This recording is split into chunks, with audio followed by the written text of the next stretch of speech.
Hey friends, who's hungry?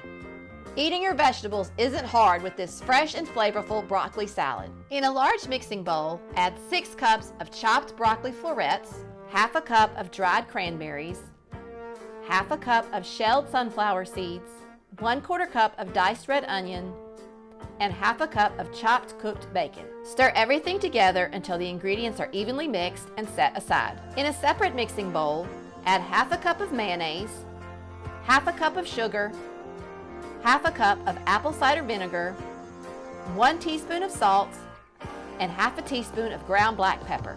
Whisk everything together until the dressing is smooth. Pour the dressing over the salad and give everything another good stir to coat the broccoli with the dressing. Cover the salad and refrigerate for 2 hours before serving.